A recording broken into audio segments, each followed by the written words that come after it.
দিন ও আখেরাত ও সওয়াবের জন্য আমাদের ইসলামিক স্টুডিও SCL চ্যানেলটি সাবস্ক্রাইব করুন এবং পাশে থাকা বেল আইকনটিকে প্রেস করুন নতুন ভিডিও পাওয়ার জন্য।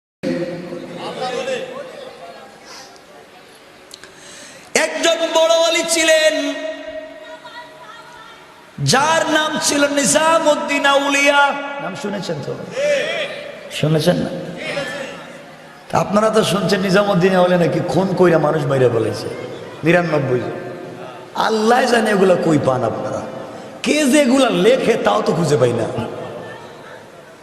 এগুলা লেখে কে তাও তো খুঁজে। আল্লাহ বলছেন তোমরা আমার মসজিদ সব ভাঙ্গা ফেলাও, কাবা ঘর ভাঙ্গা ফেলাও, কিন্তু একজন মুসলমানের শরীর থেকে অন্যায়ভাবে রক্ত জড়াইও না। আর রক্ত জড়াইয়া ৯৯ জন মানুষ মাইরা হে ওলি হয়ে গেছে। চিন্তা করেন আমরা কি চিন্তা করতেছি? আমরা বুঝাইতে চাইতেছি মানুষ খুন করলে ওলি হওয়া যায়। বুঝেন নাই কথা? ইসলামটারে কে নিয়ে আর কই নিয়ে গেছি যে খুন কইরা ওলি হয়ে গেছে। তাইলে বোঝা গেল ফেন্সিডিল ব্যবসা কইরাও তো ওলি হওয়া যায়। কোন জায়গায় ইসলামটারে নিয়ে যাচ্ছে একমাত্র আল্লাহ জানে আর আমরা জানি। আমার বন্ধুগণ মনে রাখবেন, এই জন্য আলেম ছাড়া আবেদ হওয়া যায়। কেউ যদি বেশি বেশি ইবাদত করে, রোজা রাখে, নামাজ পড়ে, আল্লাহর জিকির করে, ও যদি আলেম না থাকে আবেদ হতে পারবে? ইবাদত গুজার বড় আবেদ হওয়া যায়। আলেম ছাড়া আবেদ হওয়া যায়, কিন্তু যিনি ওলি হবেন অবশ্যই তাকে আলেম হওয়া লাগবে। কোন ঠিক কিনা? আমার বন্ধুগণ, নিজামউদ্দিন আউলিয়া মস্ত বড় বুজুর্গ, হাজার হাজার মুরিদ আছে, লক্ষ লক্ষ মুরিদ ওনার আছে। দুনিয়ার জমিনে অনেক বড় পাক্কা ব্যক্তি। এইভাবে দিন চলতেছে। ওনার জামানায় একজন বড় বুজুর্গ আলেম ছিলেন। তিনি যেই জমানায় পীর ছিলেন, এই জমানায় একজন বড় আলেম ছিলেন। আলেমের নাম ছিল ফকিহ জিয়াউদ্দিন রহমাতুল্লাহ আলাইহি। কথাগুলো মনে রাখবেন। নিজামউদ্দিন আউলিয়া যেই সময় বড় আবেদ, ওনার হাজার হাজার মুরিদ আছে। ওই সময় একজন বড় আল্লাহর আলেম ছিলেন দুনিয়ার জমিনে, যার নাম ছিল ফকিহ জিয়াউদ্দিন রহমাতুল্লাহ আলাইহি। কথাগুলা মনে রাখবেন। ফকিহ জিয়াউদ্দিন সব সময় নিজামউদ্দিনকে বলতেন বেদাতি। কি বলতেন? বেদাতি বলার কারণ হলো নিজামউদ্দিন আউলিয়া নামাজওয়ালা, রোজাওয়ালা, তাহাজ্জুদওয়ালা, কোরআনওয়ালা, জিকিরওয়ালা, পর্দাওয়ালা, এতে কোনো সন্দেহ নাই। মস্ত বড় আবিদ, তাতে কোনো সন্দেহ নাই। কিন্তু তার মুরিদের একটা কাজ করত। তিনি যেই জায়গায় বসে থাকতেন, মুরিদেরা বিভিন্ন সময় তার নাম নিয়ে সামা করত। সামা, সামা বুঝেন তো? এটা বুঝেন না? সামা বুঝেননি? মানে যে ডোল তো বুঝেন? ডোল মানে এক সাইড খোলা এক সাইড বন্ধ। এটাতে তারা সামা করতো, মানে এই যে ডুলে বাড়ি দিত, এগুলা দিয়া দিয়া তারা গান গাইত, জিকির করত। এটা দিয়া তারা, যাকে আমরা কি বলে দোফ, কিন্তু ওই সময় এটা ছিল গানের জন্য, সামার জন্য, জিকিরের জন্য। পিসাব বসলে মুরিদের দেখেন আজকালকে পিসাবরা কি করে, কিছু পীর আছে না, ডোল বাজায় না, গান বাজায়, গান বাজায়। তো নিজামউদ্দিন আউলিয়ার সময় এই গান ছিল না যে নারী পুরুষ এখানে নাচানাচি করে। ল্যাংটা বাবার দরবারে বাংলাদেশে ল্যাংটাও পীর হয়ে যায়। আস্তাগফিরুল্লাহ বললেন না? ল্যাংটাও পীর। সবাই গামছা গলায় দিয়া, কই জানি চাঁদপুরের মতলবে, মতলবে বেলতলি, মতলবের বেলতলিতে সব এখানে গানে যায়। ল্যাংটা বাবার দরবারে কেউ ফিরে না খালি হাতে। নাউজুবিল্লাহ বললেন না? আপনারা জাননি? কেউ যান না তো? দেওয়ানবাগে যাননি? রাজারবাগে, সুরেশ্বরী, মাইজভান্ডারে, কুতুববাগে, সায়দাবাদে সব ভালো দেখে যায়। যান না তো? আল্লাহ আমাদের বাঁচাক্ষণ, আমিন। হেফাজত করুক, জুড়ে বলেন আমিন। এমনও লোক আছে মাজারে গিয়ে টাকাও দেয় না? মাজারে যদি টাকা দেওয়া যায় হতো, পৃথিবীর সব থেকে বড় রওজা হচ্ছে মদিনায় বিশ্বনবী, আমরা মদিনায় গিয়ে টাকা দিতাম না, প্রেমে পাগল হয়ে কলিজা পর্যন্ত দিয়ে দিতাম, ঠিক কিনা বলেন? কিন্তু দেওয়া জায়েজ না না জায়েজ? না জায়েজ। মরা জীবতে মানুষের টাকা পয়সা দেন, একজন মানুষের পাও নাই, একজন বিধবা নারী খাবার নাই, তারা টাকা দেয় না, টাকা দিয়ে মাজারে। তো যে মইরা গেছে টাকা দিয়ে কি করব? আমারে বলেন, যে মইরা গেছে তারে যে টাকাটা দিলেন ওর কোনো কাজে লাগবে না? ওই যারা কি যে কয় খাদেমদের পেট তো বম্বাস্টিক মার্কা হচ্ছে। এগুলো হালাল কাজ? সবাই বলেন হালাল না হারাম? আমি কি বুঝাতে চাই দেখবেন, একজন আলেমের কি দাম, জাননেওয়ালার কি দাম। এজন্য ভাই জানেন কি দাম বুঝবেন, আমি বলতেছি। আমার মুসলমান বন্ধুগণ, গভীর মনোযোগ। দিল্লির নিজামুদ্দিন আউলিয়া মস্ত বড় আবেদ, নামাজ পড়েন, তাহাজ্জুদ গুজার, এতে কোনো সন্দেহ নাই। তার দরবারে নারী পুরুষ আসার কোনো সুযোগ নাই, সুন্দর করে চালাচ্ছেন। কিন্তু তার মুরিদেরা বেশি ভালোবাসা ভালো, কথা বলেন ভালো না। ওরা ভালোবাসতে গিয়ে এক পর্যায়ে সামা করে ডুল বাজায়, কিন্তু তিনি তাদেরকে নিষেধ করেন না, তিনি তাদেরকে নিষেধ করেন না। এইভাবে চলতে আছে। মানুষ যখন এই সময়ের সব থেকে বড় আলেম ফকিহ জিয়াউদ্দিনের কাছে নিজামুদ্দিন আউলিয়া সম্পর্কে জিজ্ঞাসা করে, হুজুর আপনি বলেন তো নিজামুদ্দিন আউলিয়া কেমন? ফকিহ জিয়াউদ্দিন বলেন, নিজামুদ্দিন আউলিয়া ভালো, নামাজ ভালো, রোজা ভালো, জিকির ভালো, পর্দা ভালো, সব ঠিক আছে, কিন্তু তার মুরিদেরা সামা করে তিনি দেখেন, নিষেধ করেন না। এই জন্য তিনি বিদাতি। মরার আগে বলবো বিদাতি, কিয়ামতের দিনও বলবো বিদাতি। কারণ যিনি জিকির করতে গিয়া মুরিদেরা গান বাজায়, সামা করে, নিষেধ করতে পারেন না, আমি কোনোদিন তাকে মানতে পারি না। যাকে ভালো বলেছি ভালো, যাকে খারাপ বলেছে খারাপ। আমি ছোট ছোট পীরের কথা বলতেছি না, ডাইরেক্ট নিজামুদ্দিন আউলিয়ার কথা বলতেছি। দেখেন কি হয়। আমার বন্ধুগণ, এইভাবে চলতে লাগলো দীর্ঘদিন।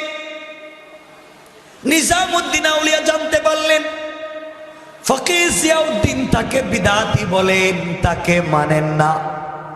তার সবগুলা কাজ তিনি মানেন, কিন্তু সামা করাকে তিনি মানেন। কথা বলেন। আপনি আপনার পীরের মুরিদ ভালো করে মানেন, আপনার পীর যদি ভালো কথা বলে মানেন, কিন্তু পীরও গাঁজা খায়, আপনিও গাঁজা খান, পীরও ফেন্সিডিল বেচে, আপনি ইয়াবা বিক্রি করেন, এমন পীরও জাহান্নামী, মুরিদও জাহান্নামী। এদেরকে যারা সাপোর্ট দেয়, যারা মানে, সবগুলা জাহান্নামী। কন্যা আউযুবিল্লাহ।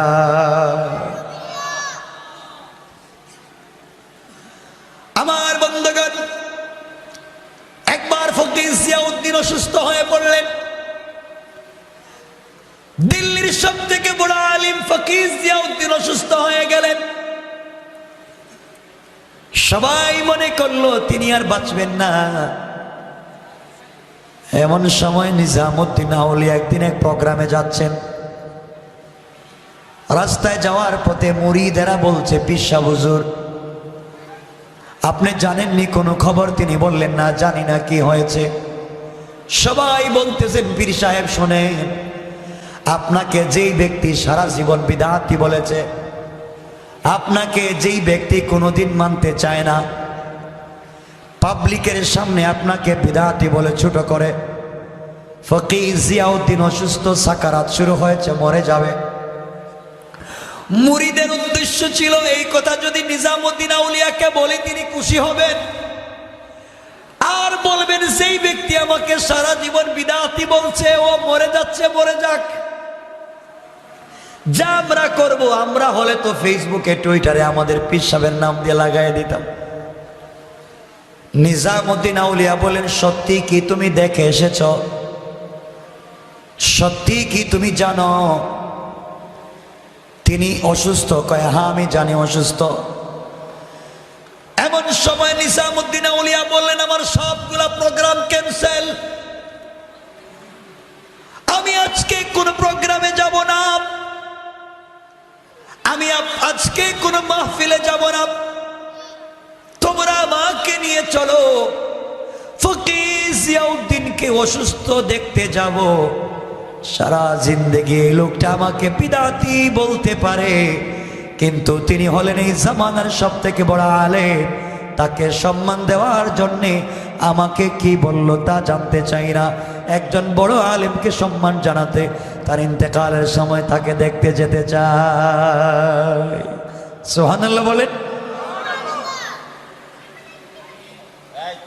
নিজামুদ্দিন আউলিয়া তার মুরিদদেরকে নিয়ে চলতে লাগলেন ফকির জিয়াউদ্দিনের বাড়ির দিকে। ফকির জিয়াউদ্দিনের বাড়িতে যাওয়ার পরে মেহমান খানায় তিনি বসে পড়লেন। নিজামুদ্দিন আউলিয়া তার খাদেমদেরকে বললেন, খাদেমেরা শোনো, তোমরা ফকির জিয়াউদ্দিনের খাদেমদের সঙ্গে কথা বলো, কথা বলে বলো আমি নিজামুদ্দিন আউলিয়া এসেছি, তার সঙ্গে দেখা করতে চাই, একটু সুযোগ দেওয়া যাবে কিনা। নিজামুদ্দিন আউলিয়ার খাদেম ফকির জিয়াউদ্দিনের খাদেমের সঙ্গে কথা বলে জিয়াউদ্দিনের সামনে পৌঁছে গিয়েছেন।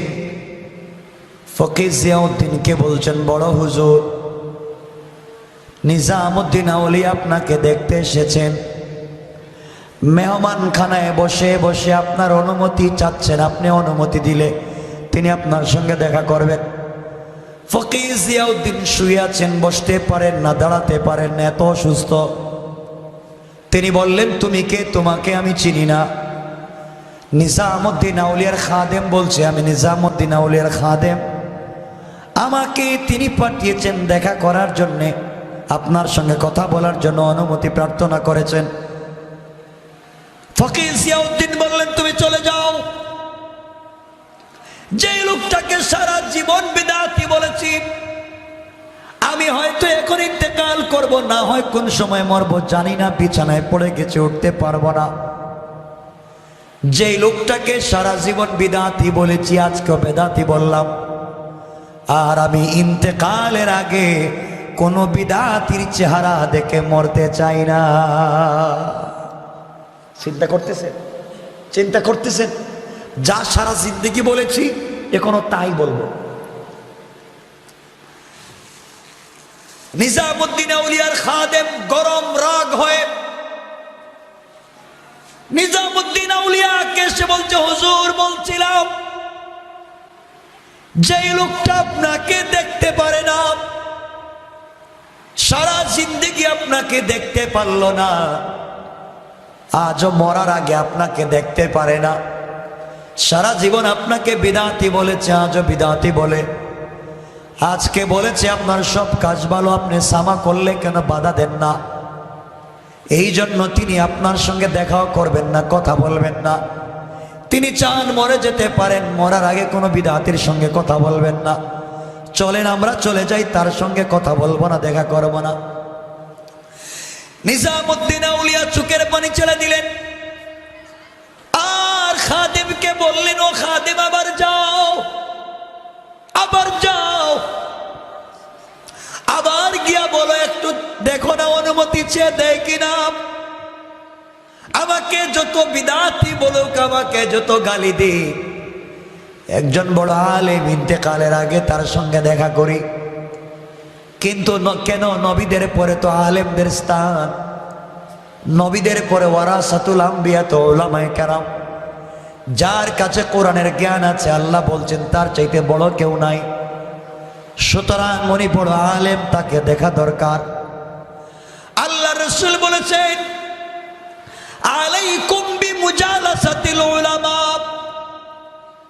যারা আমি রাসূলের মজলিসে বসতে পারলো না, আমি নবীর অনুষ্ঠানে বসতে পারলো না, আমার অনুষ্ঠানে বসলে, আমার কথাগুলো শুনলে যেভাবে জিন্দেগির সগীরা গুনাহ মাফ হয়ে যায়, কেউ যদি হাক্কানি উলামায়ে কেরামের মজলিসে বসে, আলেমদের চেহারার সঙ্গে তাকায়া থাকে, আলেমদের চেহারার দিকে তাকায়া থাকে, আল্লাহ রাসূল বলেছেন তাদের জিন্দেগির গুনাহগুলো মাফ হয়ে যাবে। কোন সুবহানাল্লাহ। এই জন্য আমার মুসলমান বন্ধুগণ, নিজামুদ্দিন আউলিয়া বললেন, খাদেম রে আবার যাব, খাদেম আবার যাব, গিয়ে কথা বলে দেখ ফকির জিয়াউদ্দিন আমাকে অনুমতি দেয় কিনা। নিজামুদ্দিন আউলিয়া অহংকার করলেন না, কারণ আল্লাহ কোরআনে কারীম 19 নম্বর পারা 25 নম্বর সূরা আল ফুরকানের 63 নম্বর আয়াতে বলেছেন, যারা আল্লাহর গোলাম ওলি হবেন, পীর হবেন, তাদের কোয়ালিটি কি, আল্লাহর গোলামের গুণ কি আল্লাহ বললেন। আবার আল্লাহ বললেন, ওয়া ইবাদুর রাহমানিল্লাযীনা ইয়ামশুনা আলাল আরদি হাওনা। আল্লাহ রাব্বুল ইজ্জত ওয়াল জালাল বললেন, যারা আমি আল্লাহর গোলাম দাবি করবে, নিজেকে আশিক রাসূল দাবি করবে, আমি আল্লাহর ওলি যারা দুনিয়ার জমিনে দাবি করবে, আমি আল্লাহর গোলামের 1 নাম্বার গুণ হলো আমার গোলাম দুনিয়ার জমিনে কোনোদিন অহংকার করতে পারে না। কোন সুবহানাল্লাহ। আল্লাহকে মানেন, আল্লাহকে বিশ্বাস করেন, সকল সময়ে আল্লাহর উপরে ঈমান রাখেন, দেখবেন আল্লাহ আপনাকে সকল বিপদ থেকে বাঁচাইয়া দিবেন। দিবেন না ইনশাআল্লাহ? যত বড় অসুস্থ হয়ে যায় আল্লাহর কাছে চাইব। আল্লাহ বলেছেন, গোলাম যত বড় অসুস্থ হ, তুই আমার কাছে চা, কারো কাছে চাইস না, আমি আল্লাহ তোকে সুস্থ করে দিতে পারি। হযরত আইয়ুব আলাইহিস সালাম দীর্ঘ 18 বছর অসুস্থ। কয়দিন? অসুস্থতার কোয়ালিটি জানেন? অসুস্থ হতে হতে পা থেকে মাথা পর্যন্ত পুরো বডি পচে গেছে। পচে এমন দুর্গন্ধ বের হয়, 1-2 কিলোমিটার দূর থেকে দুর্গন্ধ শোনা যায়, নাকে লাগে। পুরা বডি থেকে পোকা বের হয়, মাথা থেকে পোকা, নাক থেকে পোকা, কান থেকে পোকা, হাত থেকে পোকা, পা থেকে পোকা, পেট থেকে পোকা, শুধু পোকা আর পোকা। এই মানুষটার বডির কোনো জায়গা ভালো আছে? এত অসুস্থ। যেই দিন আইয়ুব আলাইহিস সালামের জিহ্বাটাও পচে যাচ্ছে, আল্লাহর কাছে বলছেন, আল্লাহ আমার পুরা বডিটা পচে গেছে, তোমাকে কিছু বলি নাই, আমার পুরা বডি থেকে গন্ধ আর পোকা বের হয়, তোমাকে কিছু বলি নাই। আল্লাহ শুকরিয়া ছিল যে তুমি আমার জিহ্বাটা ভালো রাখছো, আল্লাহ আমার সারা বডি পচাইয়া দাও, আমার আপত্তি নাই, কিন্তু আমার জিহ্বাটা পচাইয়া পোকা দিও না। আল্লাহ বলছেন, আইয়ুব কেন? কেন? আল্লাহ এই জিহ্বা দিয়ে আমি যত কষ্টে থাকি, আমি যেন তোমার নামের জিকির করতে পারি। আল্লাহ বলেন, আইয়ুব এত কষ্টে থাকার পরেও, পুরা বডি পচে গেছে, এত কষ্টে থাকার পরেও আমি আল্লাহকে বলে যাও নাই, শুধু জিহ্বাটা ভালো থাকবার জন্য আমি আল্লাহর কাছে চাইলাম, আমি আল্লাহ খুশি হইয়া তোমাকে সুস্থ করে 32 বছরের যুবক বানাইয়া দিলাম। সুবহান আল্লাহ। পারেন? কথা বলেন, পারেন? পারেন, আল্লাহ পারেন। এজন্য আমার মুসলমান বন্ধুগণ, কষ্ট হচ্ছে আপনাদের? নিজামুদ্দিন আউলিয়ার খাদেম আবার গিয়েছে, আবার গিয়ে বলছি 2 নাম্বার বার, হুজুর নিজামুদ্দিন আউলিয়া আমাকে পাঠিয়েছেন, আপনি তার সঙ্গে একটা বার দেখা করবেন, তিনি আসছেন আপনার সঙ্গে দেখা করতে চায়। নিজামুদ্দিন আউলিয়া বললেন, একবার বলেছি তার সঙ্গে দেখা করব না, আবারও বললাম দেখা করব না, এখান থেকে চলে যাও। নিজামুদ্দিন আউলিয়ার খাদিম এসে বলছে, হুজুর 2 নাম্বার বার গিয়েছি, আমাকে তাড়াইয়া দিয়েছে, এখন চলেন তো চলে যাই। নিজামুদ্দিন আউলিয়া বললেন, 2 বার গিয়েছো, তাড়াইয়া দিয়েছে, আরেকটা বার গিয়া দেখো না সুযোগ দেয় কিনা। কত দিল নরম করে ফেললেন, কত ছোট হয়ে গেলেন, আরেকবার গিয়া দেখো দেখা করার সুযোগ দেয় কিনা। খাদেম বলছে, হুজুর আমি আর যাবই না, 2 বার গিয়েছি, আমাকে বিতাড়িত করে দিয়েছেন, আর যাব না, এখন আমি গিয়ে কি বলবো। নিজামুদ্দিন আউলিয়া বললেন, বাবা যাও, এখন গিয়া তুমি তার কাছে ওই কথা বলবা যে নিজামুদ্দিন আউলিয়া তার জিন্দগিতে যত কোনোভাবে যদি কোনো বিদাত করে থাকে, কোনোভাবে চলার পথে যদি কোনো অন্যায় করে থাকে, আপনার ইন্তেকালের আগে আপনার সঙ্গে দেখা করে তওবা করে বিদাত কাজ ছাড়তে চায়। সুবহানাল্লাহ বলেন। সবগুলো বিদাত কাজ ছেড়ে দিতে চায়, এই জন্য তওবা করবার জন্য আপনার কাছে আসতে চাই। এই কথাটা আপনি তার কাছে জানাইয়া দিবেন, মনে রাখবেন কি বলতে চাই। দেখেন কি সম্মান, নিজামুদ্দিন আউলিয়া ফকিহ জিয়াউদ্দিনকে কত সম্মান দিলেন। 3 বার যখন পাঠালেন, 3 নাম্বার বার খাদেম যাওয়ার পরে বলছে, হুজুর এখন আসছি, আপনি একটু দেখা করার সুযোগ দেন। ফকিহ জিয়াউদ্দিন বললেন, তোমাকে 2 বার বলেছি না আসার জন্য, এখন আসছো কেন? এই সময় নিজামুদ্দিন আউলিয়ার খাদেম বলছে, হুজুর এখন আপনার কাছে নিজামুদ্দিন আউলিয়া আমাকে পাঠিয়েছে, জীবনে চলার পথে যদি কোনো বিদআত করে থাকেন, তওবা করার জন্য আসতে চান, আপনি যদি একটা সুযোগ দেন। এই কথা শুধু বলেছেন। ফকিহ জিয়াউদ্দিন বললেন, কারা আছো আমাকে কষ্ট করে বসাইয়া দাও, আমাকে একটু বসাও। ফকিহ জিয়াউদ্দিন বসলেন। এবার নিজামুদ্দিন আউলিয়ার খাদেমকে বলছেন, সত্য কথা বলো, সত্য কথা বলো, সত্যি কি নিজামুদ্দিন আউলিয়া ভুল বুঝতে পেরে বিদআত থেকে বাঁচবার জন্য আসতেছেন? বলে হ্যাঁ। ফকিহ জিয়াউদ্দিন তার খাদেমকে বললে, খাদেম তুমি আমার ঘরে যাও, নিজামুদ্দিন আউলিয়া যদি তার সবগুলা অন্যায় থেকে নিজেকে বাঁচাবার জন্য আমার কাছে আসে তওবা করবার জন্যে, আমি ফকিহ জিয়াউদ্দিনও তাকে বিশ্বের সব থেকে বেশি সম্মান দিতে চাই, আমিও তাকে সম্মান দিতে চাই। তুমি আমার ঘরে যাও, আমার হোয়াইট শোকেসের ভিতরে জীবনে পাওয়া আমার যতগুলা মাথার পাগড়ি আছে, সম্মান হিসাবে পৃথিবীর যত জায়গায় গিয়েছি, যত জায়গায় আমি সম্মান হিসাবে মাথায় পাগড়ি পেয়েছি, সবগুলা পাগড়ি তোমরা এই মুহূর্তে আমার সামনে নিয়ে আসো। আর একটা পাগড়িকে আরেকটা পাগড়ির সঙ্গে জয়েন্ট লাগাইয়া নিজামুদ্দিন আউলিয়া যেই রুমে বসে আছেন, ওই রুম থেকে মাটির মধ্যে বিছাইয়া আমার রুম পর্যন্ত নিয়ে আসো। নিজামুদ্দিন আউলিয়া আমার কাছে আসতে চায়, সে যেন মাটিতে হেঁটে না আসে, তার জুতা সহ যেন আমার পাগড়ির উপর দিয়া হেঁটে হেঁটে আমার রুমে চলে আসে। কোন সুবহানাল্লাহ। একটু আগে কত গরম ছিলেন না, কত রাগ করেছেন, দেখাই করবেন না। কিন্তু একজন মানুষ যখন বলছে আমি তওবা করতে চাই, একজন আলেম নিজের মাথার পাগড়ি তার জন্য বিছাইয়া দিয়েছে। আমি এখান থেকে বুঝাতে চাই, মানুষ চলার পথে ভুল করবে না, করবে না? যুবকেরা ভুল করেছে, একটা দাড়ি রাখে না, মসজিদে আসে না, টাকনুর নিচে প্যান্ট চলে গেছে। আপনি কার ছেলে দেখো রে বাবা, টাকনুর নিচে প্যান্ট পরে দাঁড়িয়ে রাখে না, মসজিদ আসে না, আপনি তুচ্ছ তাচ্ছিল্য করলেন না। সে ভুল করেছে, তাকে আপনি বুঝাও। ঠিক বললাম না? তাকে আপনি বুঝান, সে বুঝে না, সে ইসলাম জানে না, তাকে আপনি ইসলামটা জানান। সে যখন ইসলামটা জানতে পারবে তখন আর ছাড়বে না। কথা বলেন না কেন?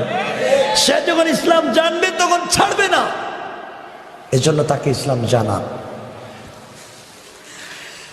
আমার বন্ধুগণ, এক পর্যায়ে ফকিহ জিয়াউদ্দিনের সবগুলা পাগড়ি যখন বিছায়া দেওয়া হলো নিজামুদ্দিন আউলিয়া রুম পর্যন্ত, আর বলা হলো নিজামুদ্দিন আউলিয়া আপনি ফকিহ জিয়াউদ্দিনের পাগড়ির উপর দিয়ে হেঁটে হেঁটে যান।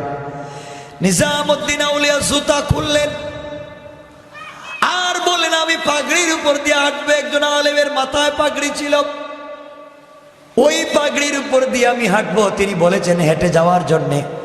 আমরা হলে তো হাইটা যাইতাম, লাইভও দিতাম, সেলফি উঠে ফেসবুকে দিতাম, দেখো সারা জীবন আমার বেদাতি বলছে, এখন তার পাগড়ির উপর দিয়ে আমি হাইটা যাই।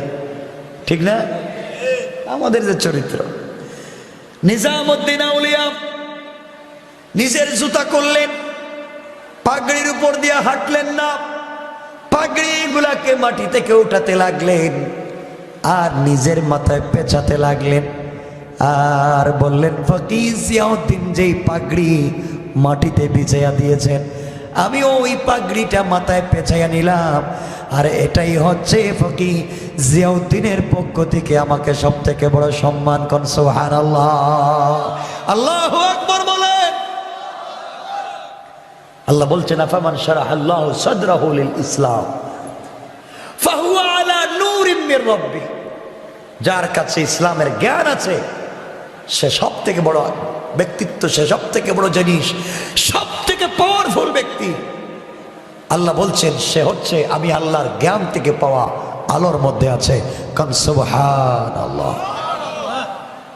এজন্য আমার বন্ধুগণ, চলার পথে আমাদের জিন্দেগিতে ভুল হতে পারে, পারে কি পারে না?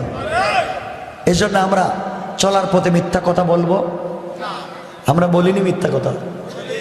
কারো জমি দখল করছেন না? কয় আইল টেলাইয়া টেলাইয়া নিজের জমি ছোট ছিল, এতিমের জমি নিজের জমির ভিতরে ঢুকাই দিছে। রেজিস্ট্রারি করতে গিয়ে গরিবের জমি নিজের নামে রেজিস্ট্রারি করে দিছে। কথা বলেন না কেন? ভাই বিদেশ থেকে টাকা পাঠায় বলছে ভাই তুই আমার নামে একটু জমি এলাকায় লো, সব কিনছে নিজের নামে। আছে না নাই?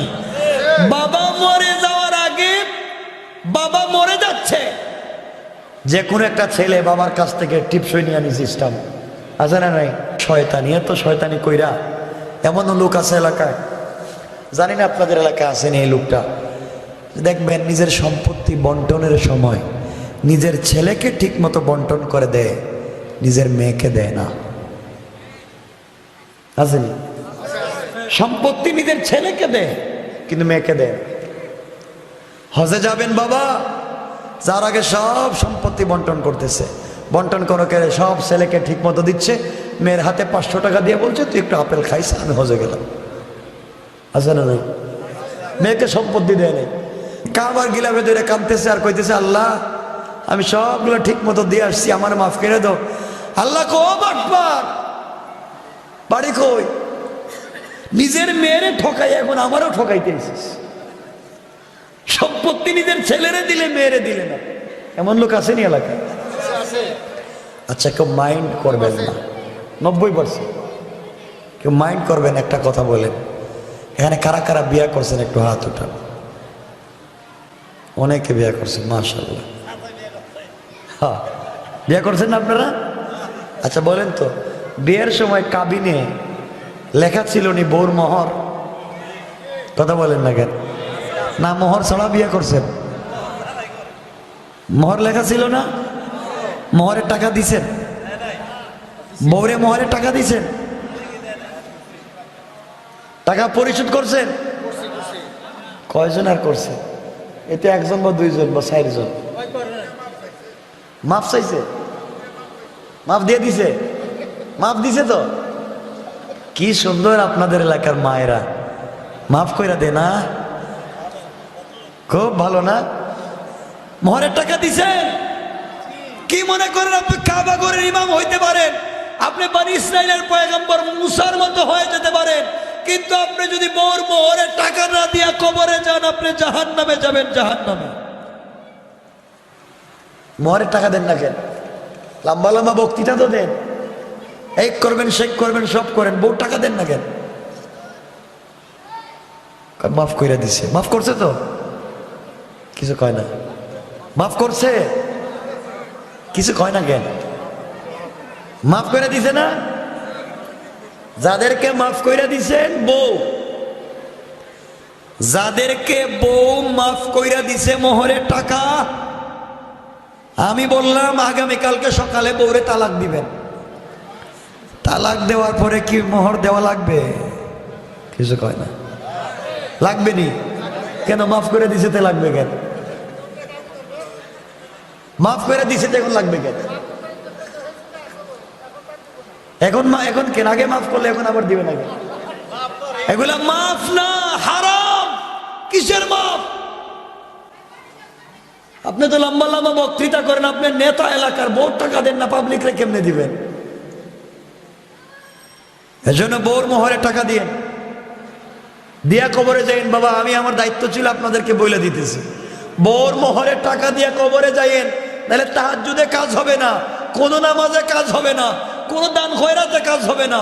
বউ কিয়ামতের দিন বলবে তোমারে চিনি না, টাকা দাও। কথা কন না কেন? তবে টাকা দেও, চিনি না, টাকা দেও, এলে মাফ নাই। তখন কি করবেন? আপনারা তো হাসতেছেন, খুব কঠিন কথা। নবীজি অনেকগুলা বিয়ে করেছেন, একটা বিয়ে দেখান যে মোহর দেন নাই।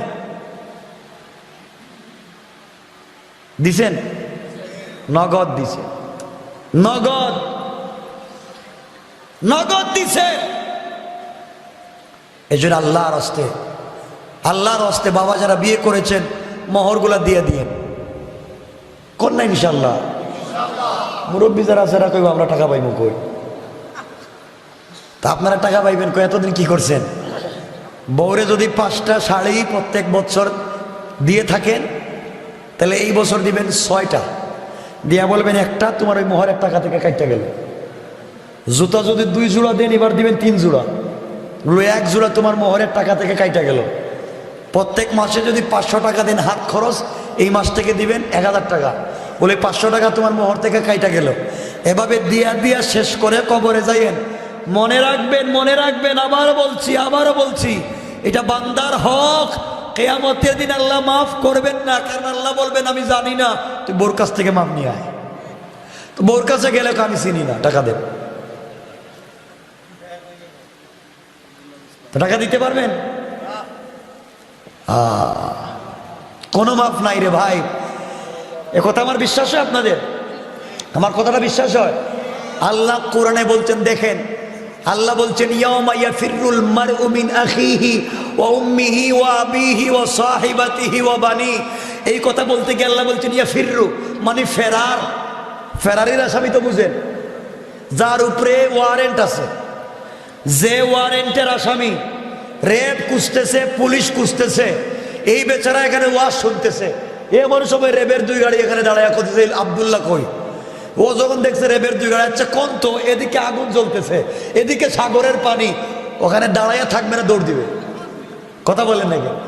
কোথায় আগুন, কোথায় পানি, কোথায় গুরুস্থান, বাঘ, জান আগে বাঁচা, পুলিশে ধরলে খবর আছে, ঠিক কিনা? আল্লাহ বলছেন ইয়া ফিররু, কিয়ামতের দিনে স্ত্রী তার স্বামীরে দেখলে ফেরারির আসামির মতো দৌড়াবে, চিনবেই না। বাবা তার ছেলেকে দেখলে দৌড়াবে, ভাই তার ভাইকে দেখলে দৌড়াবে, বোন তার বোনকে দেখলে দৌড়াবে, কেউ কারো পরিচয় দিবে না। আর আপনি মনে করতেছেন আপনি ওই দিনকে বাইচা যাইবেন না, কেউ কাউকে চিনবে না। এমনকি আমার নবী নিজের মেয়ে কলিজার টুকরা মেয়ে ফাতেমাকে বলছেন, ইয়া ফাতিমা আনকিজি নাফসাকে মিনান নার, ও আমার কলিজার টুকরা মা, তুমি আমার মেয়ে, বিশ্ব নবীর মেয়ে, হাসান হুসাইনের মা, আলীর স্ত্রী, এই পরিচয় দিয়া জান্নাতে যাইতে পারবা না। আমি যা করি তুমি তা কইরা পরে জান্নাতে যাও। কথা বুঝছেন আমার? কথা বুঝছেন আমার? মোহরের টাকা দিয়েন ইনশাল্লাহ। কন বউ কিন্তু মাফ দিবে না। এটা বালা করে যায় না, এখন মাফ দিবে না, কিয়ামতের দিন মাফ দিবে না। এজন্য মোহরের টাকা দিবেন তো ইনশাল্লাহ? ভাই বলেন না, বলেন। যারা বিয়ে করছেন একটু হাত উঠাও। বিয়ে করো নাই?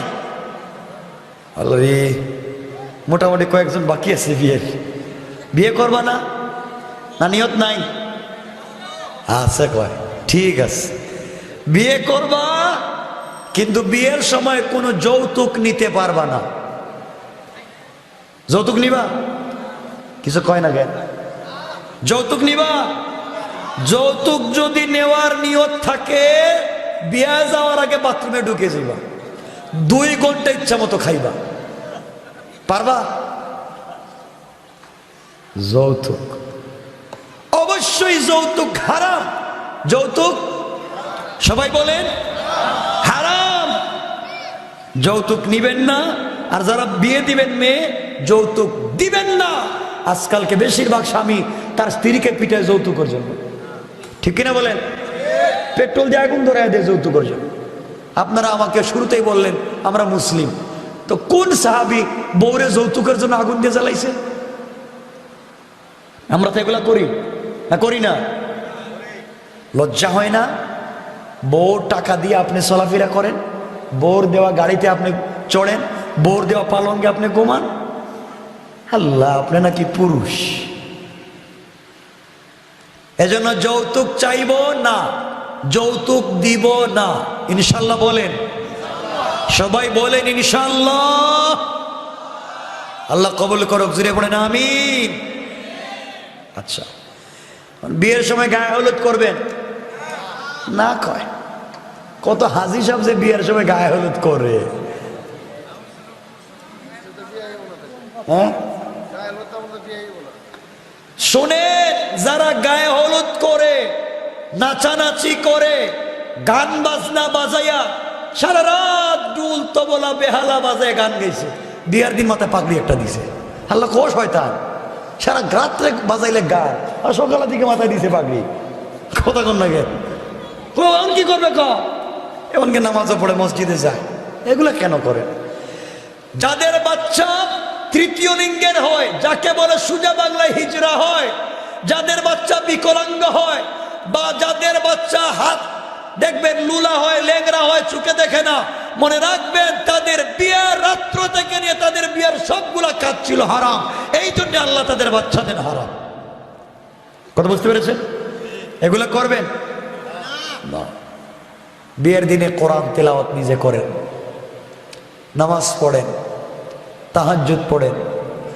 বিয়ের রাত্রে, ফুলসজ্জার রাত্রে স্ত্রীর সঙ্গে যখন দেখা করবেন, তখন স্ত্রীর এই যে সামনের চুলে এইভাবে ধইরা দোয়া পড়েন। হাদিসে রাসূল দোয়া শিখিয়ে দিছেন, এভাবে চুলগুলাকে সামনে ধইরা সামনাসামনি বসে দোয়া পড়েন আল্লাহর কাছে, দোয়া করেন আল্লাহর কাছে। আল্লাহ বলছেন, এই দিন যারা আমার কাছে স্ত্রীর সামনের চুল ধরে দোয়া করবে আর যা চাইবে, আমি আল্লাহ তার চাইতে 100 গুণ বেশি দেব। কের দোয়া জানেন না? তো কি দোয়া করতো জানেই না। এ তো বাসর রাত্রে তো দরজা দাঁড়িয়ে থাকে, রুমে ঢুকে না। বউ কই কি হলো রাত্রে 3টা আপনি ঢুকেন না কেন? পকেটে টাকা নাই। টাকা নাই মানে? মোহর লেখছিলাম 10 লাখ, এখন আছে মাত্র 10 টাকা, এজন্য আসতেছি না। আপনি আসেন, মাফ। হ্যাঁ, এখন বাঘের মতো করে যাইতেছে মাফ শূন্য। মাফ দিছে না? তোমার ঘরে ঢুকাইছে? মাফ দেয় না। এই জন্য আল্লাহর ওয়াস্তে এই কাজগুলা যাইও না। এরপরে বাচ্চা যখন জন্ম নিবে, বাচ্চার কানে আজান দিবেন, বাচ্চার জন্য একটা ভালো নাম রাখবেন। পারবেন না ইনশাল্লাহ? এগুলা করে বাচ্চার হক আদায় করেন। আমাদেরকে আসলে ওয়াজে বলেন, হুজুর আমার ছেলে মেয়েগুলো আমাদের কথা শুনে না, একটু মা বাবার হকের বেলায় ওয়াজ করেন, বাচ্চাগুলো যেন মা বাবার হক আদায় করে। জীবনে আদায় করবে না মা বাবার হক। কিসের মা বাবার হক জান আপনি? আপনি শুধু মা বাবার হক কথা বলেন, আপনি কি সন্তানদের হক আদায় করছেন? আপনি সন্তানের হক আদায় করেন নাই, এই সন্তান কোনোদিন আপনার হক আদায় করবে না। কথা বুঝতেছেন ভাই? আগে সন্তানের হক দেন, এরপরে সন্তানই আপনাকে বৃদ্ধাশ্রমে রাখবে না, কাঁধে করে নিয়ে হাঁটবে। রিক্সা চালাইয়া আপনাকে খাওয়াবে, রিক্সা চালাইয়া খাওয়াবে, এরপরও বৃদ্ধাশ্রমে দিবে। দেখেন না, কোন রিক্সাওয়ালার মা বাবা বৃদ্ধাশ্রমে আছে? কোন ভ্যানওয়ালার মা বাবা বৃদ্ধাশ্রমে আছে? কোন মসজিদের ইমাম মুয়াজ্জিন খাদেমের মা বাবা বৃদ্ধাশ্রমে আছে? বৃদ্ধাশ্রমে যারা থাকে এদের ছেলেরা ইংলিশ মিডিয়ামের প্রফেসর, সচিব, মন্ত্রী, বড় বড় ডক্টরেট ডিগ্রিধারী। তাদেরকে সব কিছু শেখানো হয়েছে। আমি জায়াত পড়েছি, তাদেরকে ইসলামের জ্ঞান শেখানো হয় নাই। ঠিক কিনা বলেন? এই জন্য অবস্থা। এই জন্য আল্লাহকে আসতে কষ্ট হচ্ছে আপনাদের ভাই। কিছুক্ষণ চালাবো, একটু হাত উঠে দেখান কার কার কষ্ট হচ্ছে। কষ্ট হইতেছে।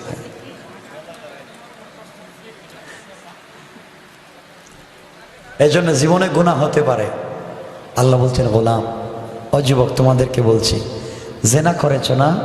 জেনা, সুদ খাইছো, ফেনসিডিল খাইছো, ইয়াবা খাইছো? আরে শোনো, আল্লাহ বলছেন আমি ফেরাউনের দুয়ারও কবুল করছি। ফেরাউন সারাদিন বলতো আনা রব্বুকুমুল আলা, আমি বড় রব। রাত্র হয়ে গেলে জঙ্গলে গিয়ে আল্লাহর কাছে কাঁদতো।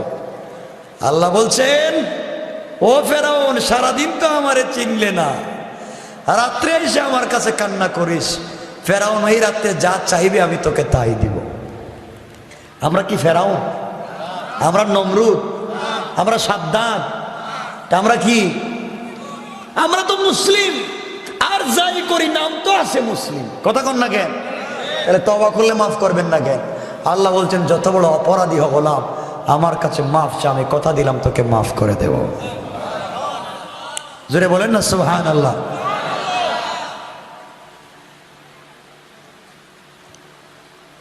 আমার মুসলমান বন্ধুগণ, গভীর মনোযোগ।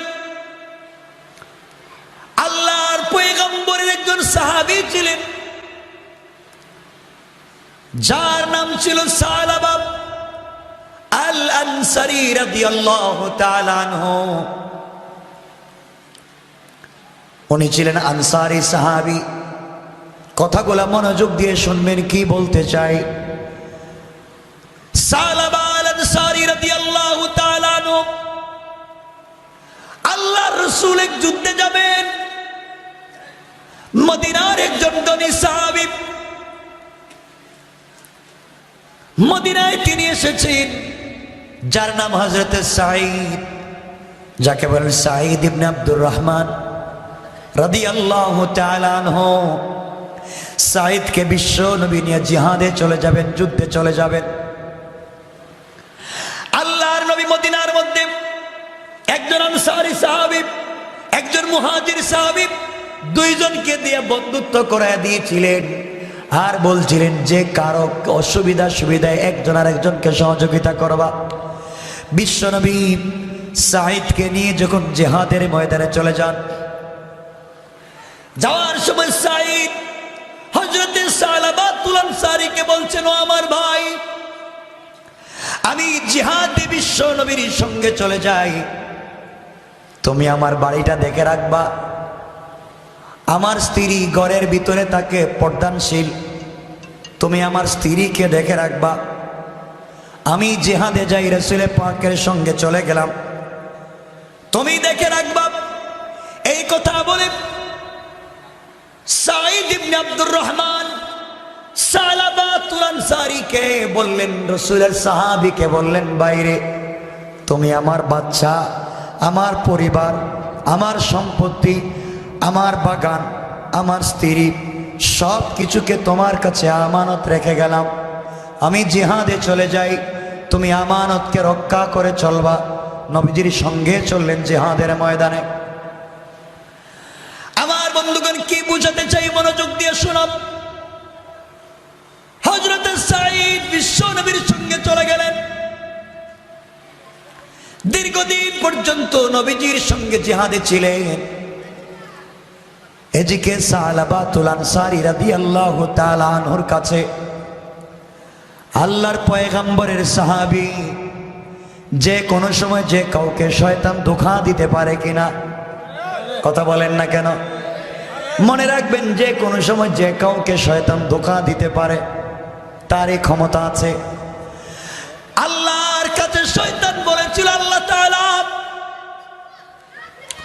তুমি যখন আমার জিন্দেগির সকল আমলগুলোকে বরবাদ করে দিয়েছ, হাজার হাজার লক্ষ লক্ষ বছরের সালাতকে বরবাদ করে দিয়েছ, আমার অত ইবাদতগুলোকে নষ্ট করে দিলা। আল্লাহ তাআলা পৃথিবীতে এমন কোন জায়গা নাই যেখানে শয়তান আল্লাহকে সেজদা করে নাই। পৃথিবীতে আল্লাহ এমন কোন কিতাব নাজিল করেন নাই যেই কিতাবের জ্ঞানে জ্ঞানী শয়তান ছিল না। তুমি আর আমি তো হয়তো কোরআনের হাফেজ, তুমি আর আমি হয়তো একটা কিতাব মুখস্থ পারি, কিন্তু আল্লাহ যত কিতাব দুনিয়ার জমিনে নাজিল করেছেন শয়তান সব কিতাবের হাফেজ ছিল। তুমি আর আমি হয়তো 2-4টা মসজিদে সাজদা দিয়েছি আল্লাহকে,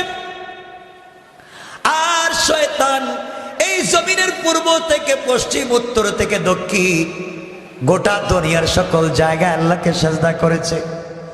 এত বড় ইবাদত গুজার হওয়ার পরেও যেই সময় আল্লাহ বলেছিলেন একটা হুকুমের কথা মানল না, আল্লাহ তাকে রাজিম শয়তান বানাইয়া দিলেন, বিতাড়িত শয়তান বানাইয়া দিলেন।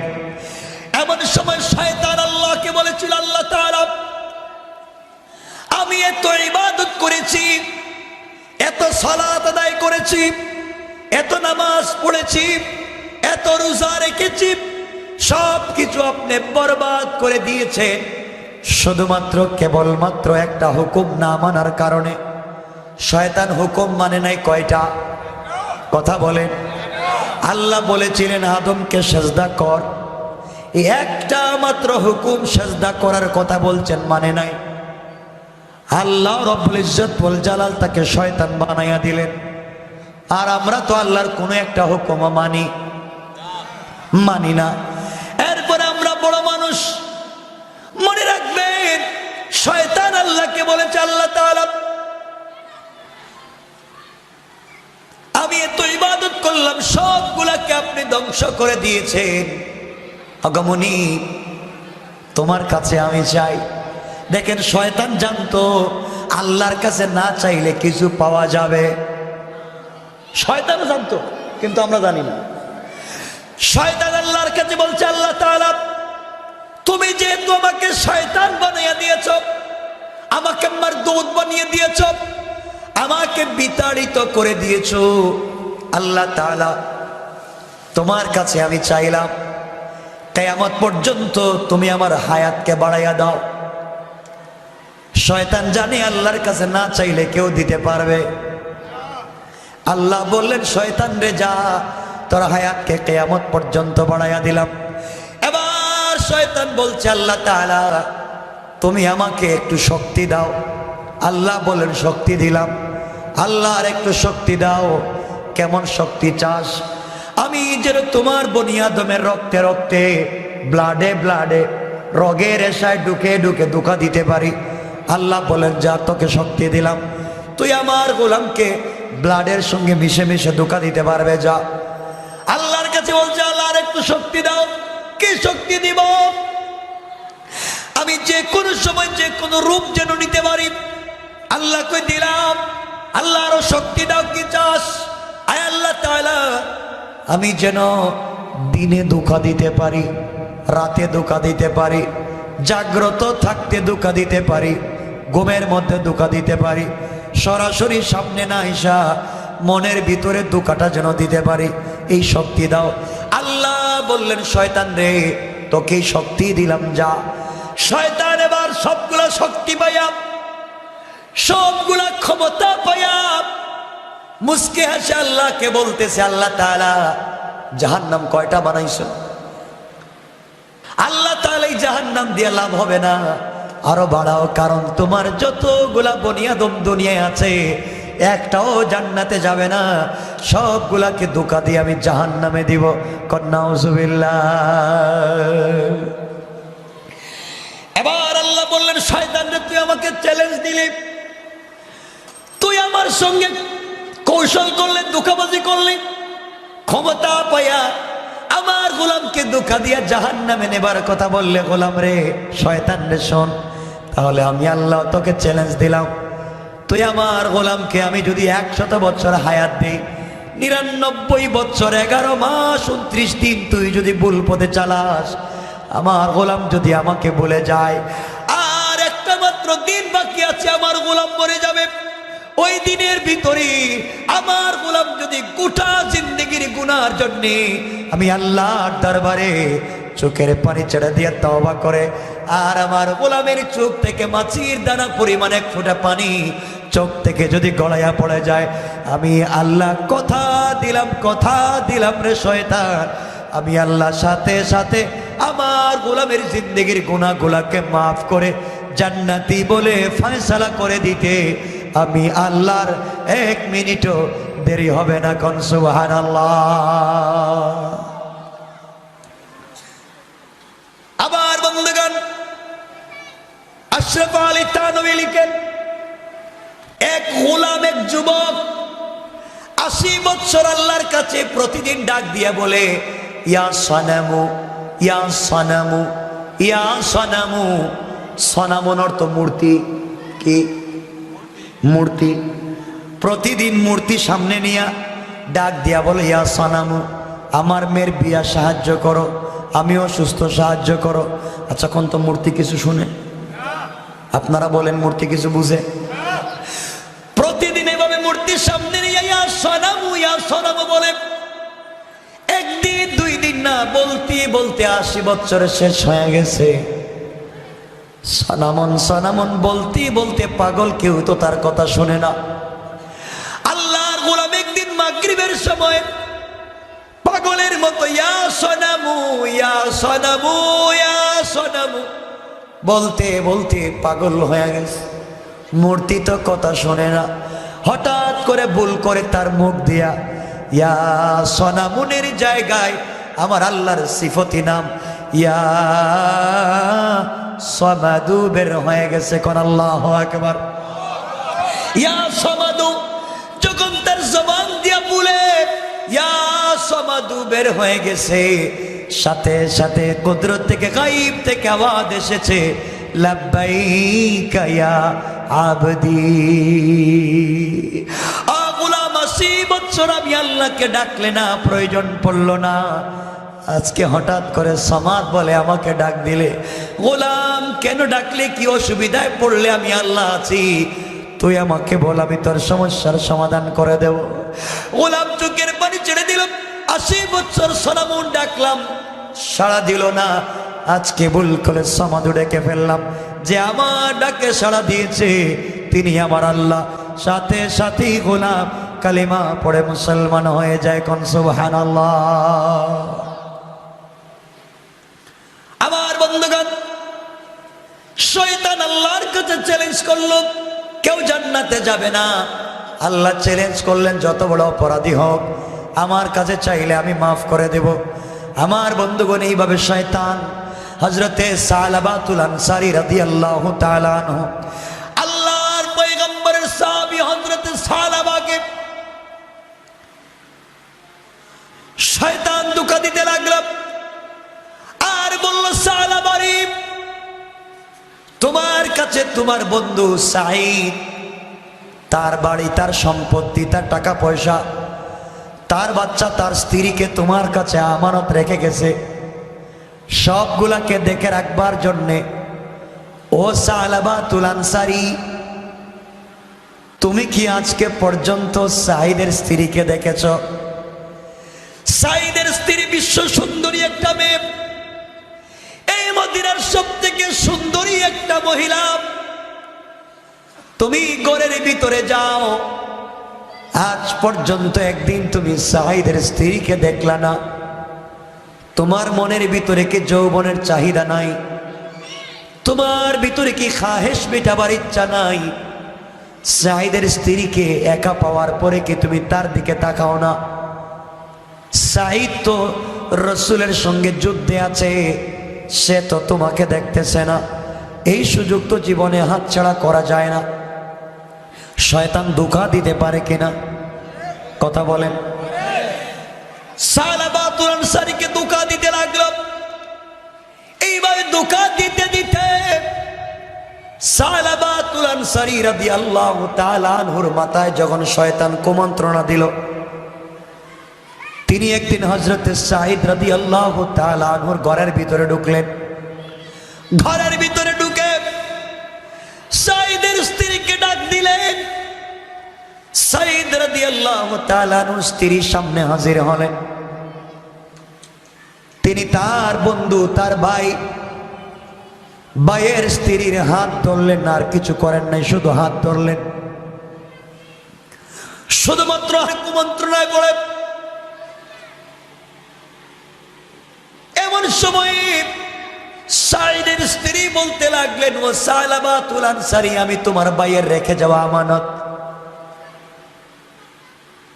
তোমার ভিতরে কি জাহান্নামের ভয় নাই? তোমার ভিতরে কি কবরের আযাবের ভয় নাই? তোমার ভিতরে কি আল্লাহর সামনে দাঁড়াবার ভয় নাই? তুমি যে আমার হাত ধরেছ, তোমার কাছে সবকিছু আমার স্বামী আমানত রেখে গেল, তুমি কি আমানতের খেয়ানত করবা? আল্লাহর পয়গম্বর বুখারীর সহিহ হাদিসে বলেছেন, লা ঈমানা লিমান লা আমানাতা লা ওয়ালা দীনা লিমান লা আহদা লা। যে আমানত রক্ষা করতে পারে না তার কোনো ঈমান নাই, যে ওয়াদা দিয়া ওয়াদা রক্ষা করতে পারে না তার কোনো ধর্ম নাই। ও ভাই, তুমি আমার স্বামীর সঙ্গে ওয়াদা দিয়েছ আমানত রক্ষা করবা, তুমি যদি আমানত রক্ষা না করো, ওয়াদা ঠিক মতো পালন না করো, তোমার ঈমান থাকবে না, তোমার কোনো ধর্ম থাকবে না। বাইরে তোমার ভিতরে কি অনুশোচনা আসে না? তুমি কেমনে নিজেকে জাহান্নামের আগুন থেকে বাঁচাবা? কবরের ভিতরে 70টা সাপ তোমাকে দংশন করবে, কেমনে বাঁচাবা? কবরের ভিতরে তোমাকে ফেরেশতারা পিটাবে, কেমনে বাঁচাবা? বাইরে তোমার ভিতরে কি জাহান্নামের ভয় নাই? তুমি কেন অন্যায় পথে হাঁটো? এই কথাগুলো বলেছেন, বলতে দেরি হয়েছে। হযরতে সালাবা সাঈদের স্ত্রীর হাত ছেড়ে দিলেন, ঘর থেকে পাগলের মতো বের হয়ে গেলেন। আর রাস্তায় গিয়া পাগলের মতো কান্না করে আর বলে, আল্লাহ, আমার নাম গুনাহগার, তোমার নাম তো আজিজুল গফফার। আমি কেমনে আমার ভাইয়ের রেখে যাওয়া আমানত কেন হাত দিলাম? কেন আমি তার স্ত্রীর হাতের সঙ্গে হাতটা লাগালাম? কিয়ামতের দিন কেমনে জাহান্নামের আগুন থেকে নিজেকে বাঁচাবো? কেমনে আমি কবরের আযাব থেকে নিজেকে বাঁচাবো? এই জন্য এইভাবে কান্না করতে করতে অনেক দূরে, মদিনা থেকে দূরের দিকে দৌড়ায়। আল্লাহর পয়গম্বর জিহাদ থেকে চলে আসলেন। কথাগুলো শুনেন কি বলতে চাই। জিহাদ থেকে চলে আসার পরে সাঈদ ইবনে আব্দুর রহমান বাড়িতে আসলেন। স্ত্রীকে বললেন, স্ত্রী রে, আমার ভাই সালাবাতুল আনসারী কোথায়? তাকে যে আমি দেখি না। স্ত্রী সবগুলা ঘটনা খুলে বললেন, বাইরে এই ঘটনা ঘটেছে। স্বামীকে বললেন, এই ঘটনা ঘটেছে, তোমার ভাই এই কাজ করেছে, আমার হাত ধরেছে, আমি তাকে জাহান্নামের কথা বলে ভয় দেখালাম, সে এই দিকে জঙ্গলে চলে গেছে।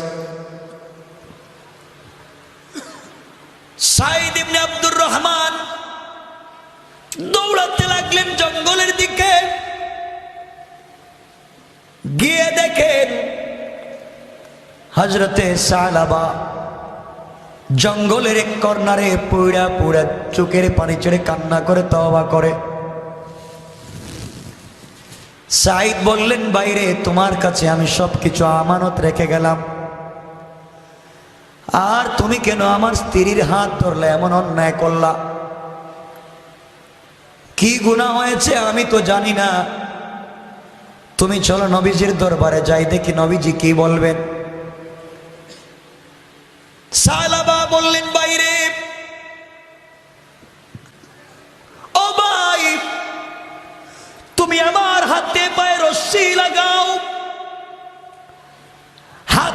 পায়ে বেড়ি লাগাইয়া তুমি টাইনা টাইনা নিয়ে যাও। আমি এত বড় অপরাধ করেছি, রসুলের সামনে কেমনে যাই? হযরত সাঈদ রাদিয়াল্লাহু তাআলা আনহু, হযরত সাঈদ রাদিয়াল্লাহু তাআলা আনহু সালাবাকে নিয়ে গেলেন হযরতে আবু বকরের দরবারে। আবু বকরকে সালাবা বললেন, বাইরে আমি অপরাধ করেছি, আমি এত বড় ভুল করেছি, তুমি বলো ক্ষমা হবে কিনা? আসলে শুধু হাত ধরেছেন। আবু বকর বললেন, বাইরে তুমি আমানতের খেয়ানত করেছো, তোমার গুনাহ আল্লাহ মাফ করবে কিনা জানি না, তবে আমার কাছে তোমার ব্যাপারে কিচ্ছু করার নাই। আমার বন্ধুগণ, হযরতে সালাবাতুল আনসারীর একটা মেয়ে ছিল হযরতে খানসানা, সেও বাবার রশ্মি দইরা দইরা টানতেছে। আমরের দরবারে গেলেন, আমর ডাক দিয়ে বলেন, সালাবা, ভাইয়ের রেখে দেওয়া আমানতের খেয়ানত করেছ, তুমি কেন তার স্ত্রীর হাত ধরেছো আমি জানি না, আল্লাহ তোমাকে ক্ষমা করবে কিনা জানি না, তবে আমার বাড়ি থেকে যাও। হযরতে সালাবা বললেন, সাঈদ রে, তুমি আমাকে নিয়ে চলো বিশ্ব নবীর দরবারে। ইচ্ছা ছিল নবীজির বাড়িতে না গিয়া সাহাবীদের মাধ্যমে যদি সমস্যার সমাধান করে যায় বেঁচে যাব। কেমনেই চেহারা নবীজির সামনে গিয়ে আমি দেখাই। হযরতে সালাবাকে বিশ্ব নবীর দরবারে হাজির করা হলো। আমার নবী সব কথা শুনে বললেন, সালাবা, তোমাদের দুজনকে আমি বাই বাই বানাইয়া দিয়েছিলাম, বন্ধুত্ব তো আমি লাগাইয়া দিয়েছিলাম, তোমাকে বড় আমানতদার মনে করেছিলাম, তুমি কেন সাঈদের স্ত্রীর হাত ধরলে? চিন্তা করেন, শুধুমাত্র হাত ধরেছে, নিজেকে কত বড় অনুশোচনায় ভোগাচ্ছে, কি গুনাহ করে ফেলেছে। আর তুমি আমি জাহান্নামের কত কাজ করে এখন পর্যন্ত তাওবা করি না। কেমনে আল্লাহর জমিনে হাঁটো, কেমনে গুনাহ করে আল্লাহর জমিনে ধম্ব ভরে হাঁটো, কি জবাব দিবা মরার পরে? কবরে গিয়ে আল্লাহর সামনে কি বলে জবাব দিবা? আল্লাহর নবী বললেন, সালাবারে আমার বাড়ি থেকে বের হয়ে যাও, আমিও জানি না তোমার ব্যাপারে আল্লাহ কোন ফয়সালা দিবেন, আমি জানি না, তুমি কেন আমানতের খেয়ানত করলে? শুধুমাত্র হাত ধরলেন, এটা এত বড় অপরাধ হয়ে গেল। রাস্তায় যাওয়ার পরে হযরতে সালাবার মেয়ে হযরতে খানসানা রশ্মি ছেড়ে দিয়ে বলছে, বাবা, ঘুরে ঘুরে দেখেছি তোমার উপরে সাহাবায়ে কেরাম সন্তুষ্ট, তোমার উপরে আবু বকর সন্তুষ্ট, তোমার উপরে ওমর সন্তুষ্ট, এমনকি ঘুরে ঘুরে দেখলাম বিশ্ব নবী সন্তুষ্ট, তিনিও তোমার ব্যাপারে কোনো কথা বলতে চাইলেন না। বুঝতে পেরেছি তুমি যে অন্যায় করেছো, বেগানা নারীর হাত ধরেছ, অন্য একজন নারীর হাত ধরেছ, আল্লাহ নির্ঘাত অসন্তুষ্ট। নাচেন নবীজি এত রাগ করতেন না, বাবা, আমিও তোমাকে ছেড়ে দিলাম, তোমাকে ছেড়ে দিলাম, যতদিন পর্যন্ত তোমার উপরে আল্লাহ, সাহাবী আর রসুল খুশি না হবেন, ততদিন পর্যন্ত তোমাকে আমি বাবা বলে স্বীকার করব না। নাউজুবিল্লাহ। চিন্তা করতেছেন ভুল করেছেন কি? কথা বললেন, ভুল করেছেন কি? হাত ধরেছেন, শুধু একজন বেগানা নারীর হাত ধরেছে, এটাই তো অপরাধ না, আর কিছু? কথা বলেন না কেন? আপনাদের কষ্ট হচ্ছে ভাই? আমি রেখে দিব, 12টা হয়ে যাচ্ছে, 12টা হচ্ছে আর আপনাদের কষ্ট হইতেছে দেখতেছি। আবার মুসলমান বন্ধুগণ গভীর মনোযোগ, খানসানা ডাক দিয়ে বলছে,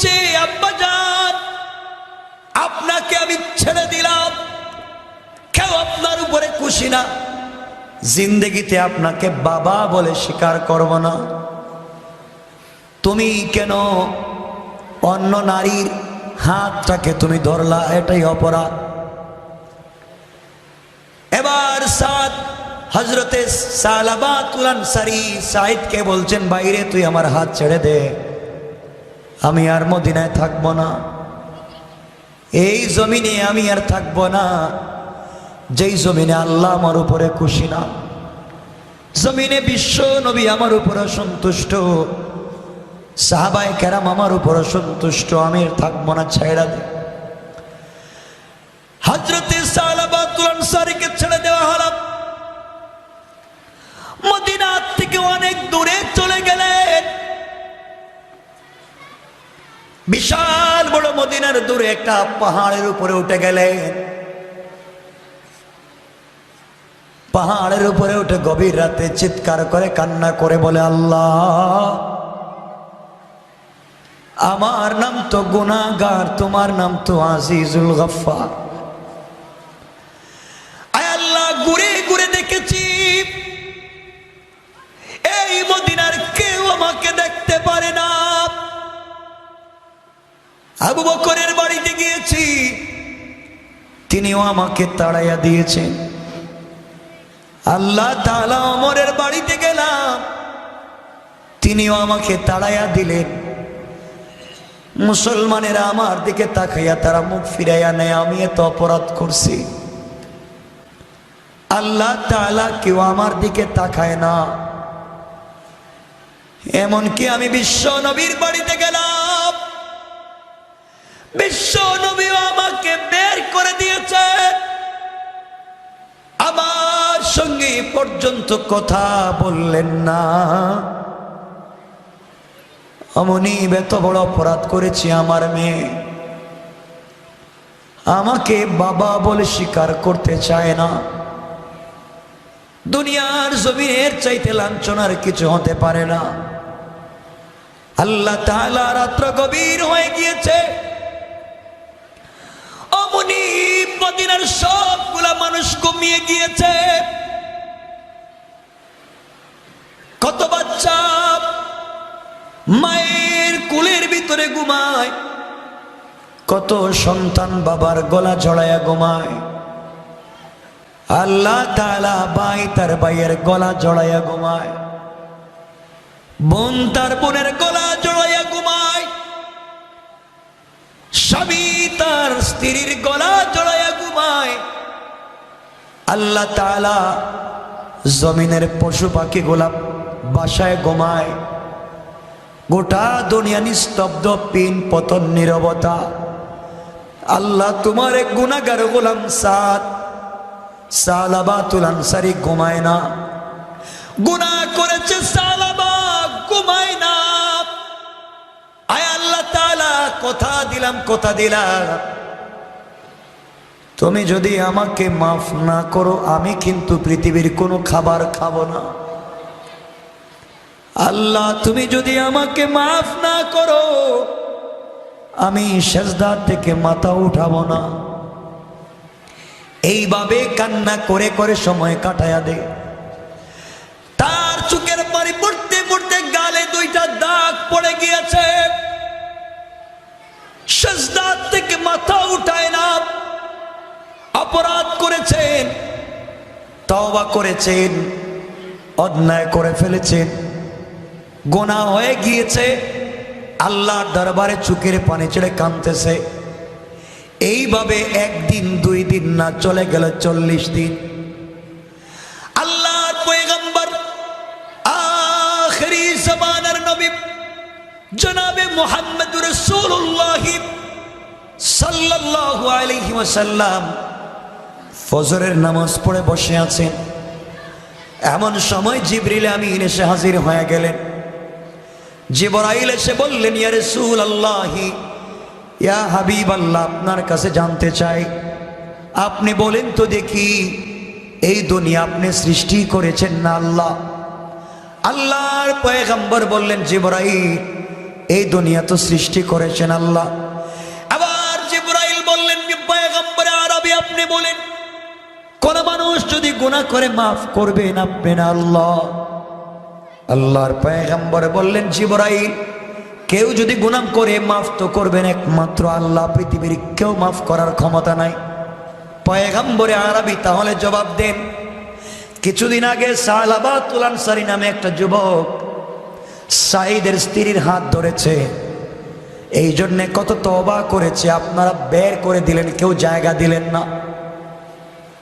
আল্লাহ রব্বুল ইজ্জত ওয়াল জালাল বলেছেন যে যত বড় অপরাধী হোক আর গুনাহগার হোক, দুনিয়ার সকল মানুষ তাদের দরওয়াজা বন্ধ করে দিতে পারে, কিন্তু আল্লাহ রব্বুল ইজ্জত ওয়াল জালাল গুনাহগারদের জন্য তার রহমতের দরওয়াজা বন্ধ করতে পারে না।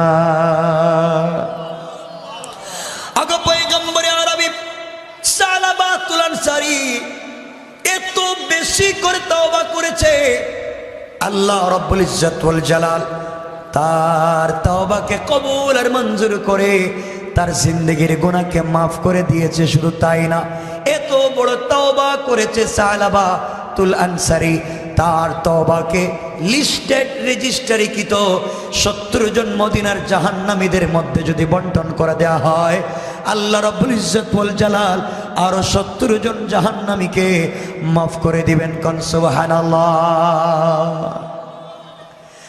আবার নবীজি বললেন, কে আছো এখানে, দাঁড়াও, আমার সালাবাতুল আনসারী কোথায় আছে? কেউ কি নিয়ে আমার কাছে আসতে পারবা? আমার বন্ধুগণ, রাত্র ছিল তখন গভীর। হযরতে আবু বকর বললেন, ইয়া রাসূলুল্লাহ আমি যাব। আমার বললেন, সাহাবা আমার বাড়িতে আসছিল, আমিও যাব। সালমান ফারসি বললেন, পয়গম্বরে আরবি আমি বৃদ্ধ সাহাবী, আমার কথা হয়তো সাহাবা শুনবে, আমাকে দেন। 3 জন মিলে চললেন গভীর রাত্রে, 3 জন মিলে চললেন সালাবাতুল আনসারীর খুঁজে। খুঁজতে খুঁজতে অনেক দূরে পৌঁছে গেলেন। গভীর রাত্রে মদিনার সীমান্ত এলাকায় যাওয়ার পরে কিছু লোককে দেখতে পেলেন, তারা হাঁটাহাঁটি করে। জিজ্ঞাসা করলেন, বাইরে তোমরা বলো তো দেখি, বলো তো, তোমরা বলো তো দেখি, এলাকায় কোনো লোককে চিনো নাকি? তোমাদের লোকের পরিচয় কি? জাহান্নামের ভয়ে কান্না করে, আল্লাহর আযাবের ভয়ে কান্না করে, এমন কি কোনো যুবককে তোমরা চিনো? সীমান্ত এলাকার মানুষ বলছেন, আপনাদের কেউ চিনি না, আপনাদের লোকটা কেউ চিনি না, কিন্তু একটা কথা বলতে পারি, এই যে পাহাড় দেখতেছেন, এই পাহাড়ে গভীর রাত্রে সারাদিন সারা রাত্রে একটা যুবক কান্দে। তার কান্নার কারণে আমাদের পশু পাখিগুলা, আমাদের ছাগল ভেড়া দুম্বাগুলা ঘাসে মুখ লাগাইয়া খাবার খায় না। ওই লোকের কান্নার কারণে এই প্রাণীগুলাও কান্না করে। কোন সুবহানাল্লাহ। তারা বললেন, বলো তো কোথায় কান্না করে? সবাই দেখায় দিলেন, এই যে পাহাড়ের ভিতরে কান্না করে। হযরতে আবু বকর পাহাড়ের নিচে গিয়া তাকায়া দেখেন সালাবাতুল আনসারী সাজদায় পড়ে কান্দে, চোখের পানি ছেড়ে নিজের গুনার জন্য কান্না করে। হযরতে আবু বকর বললেন, সালাবা মাথা উঠাও, আল্লাহ ওহী নাজিল করে বিশ্ব নবীকে বলেছেন তোমার গুনাহ মাফ করেছেন, মাথা উঠাও। সালাবা বলেন, আবু বকর তোমার কথায় মাথা উঠাতে পারি না, তোমার বাড়িতে গিয়েছিলাম, তুমি আমাকে বের করে দিয়েছো। আমার বললে তুমি মাথা উঠা, আমি আমর এসছি। হযরতে সালাবাতুল আনসারী বলছেন, ভাই আমার, তোমার বাড়িতে আমি গিয়েছিলাম, তুমিও আমাকে তাড়ায়া দিয়েছো। সালমান ফারসি বললেন, সালাবারে আমাদেরকে নবীজি পাঠাইছেন, চলো যাই। 4 জন সাহাবী মিলে মদিনার দিকে আসা শুরু করলেন। ফজরের আজান হয়ে গেল, রাসূল পাকের ইমামতিতে মদিনার মসজিদে নামাজ শুরু হয়ে গেল। 4 জন সাহাবী এসে নবীজির পিছনে সালাতে শরীক হয়ে গেলেন। আল্লাহর রাসূল ফজরের নামাজে দ্বিতীয় রাকাতে পড়তে লাগলেন, আলহাকুমুত তাকাসুর হাত্তা যুরতুমুল মাকাবির। এই সূরা যখন দ্বিতীয় রাকাতে তেলাওয়াত করলেন, আল্লাহর নবী যখন বললেন আল্লাহকুমুত তাকাসুর, সাহাবায়ে কেরাম শুনলেন নামাজের পিছনে বিকট আওয়াজ হচ্ছে, মদিনার মসজিদের ভিতরে আওয়াজ হচ্ছে। আওয়াজ হলো, গভীর আওয়াজ হলো। নবীজি পড়লেন হাত্তা যুরতুমুল মাকাবির। আবার আওয়াজ হলো, নবীজি নামাজ শেষ করে দিলেন, শেষ হলো। সালাম ফিরানোর পরে সাহাবায়ে কেরামকে বলেন কি আওয়াজ হলো? সকল সাহাবায়ে কেরাম পিছন দিকে তাকায় দেখেন হযরতে সালাবা মাটির মধ্যে পড়ে আছেন, অজ্ঞান হয়ে পড়ে আছেন মসজিদের ভিতরে। নবীজি বললেন সাহাবীরা তোমরা আমার সালাবার মাথায় পানি দাও। হযরতে সালমান ফারসি ছিলেন ডাক্তার, তিনি পালস পরীক্ষা করে নবীজিকে বলেন ইয়া রাসূলুল্লাহ, আপনার সালাবা, আপনার সাহাবী সালাবা দুনিয়ার জমিনে নাই, বরং নামাজের ভিতরে সে বিকট আওয়াজের সঙ্গে দুনিয়ার থেকে বিদায় নিয়ে চলে গিয়েছে। আল্লাহর নবী ডেকে বলেন সাহাবীরা রে, সালাবা তার তাওবার মাধ্যমে আল্লাহকে খুশি করেছে।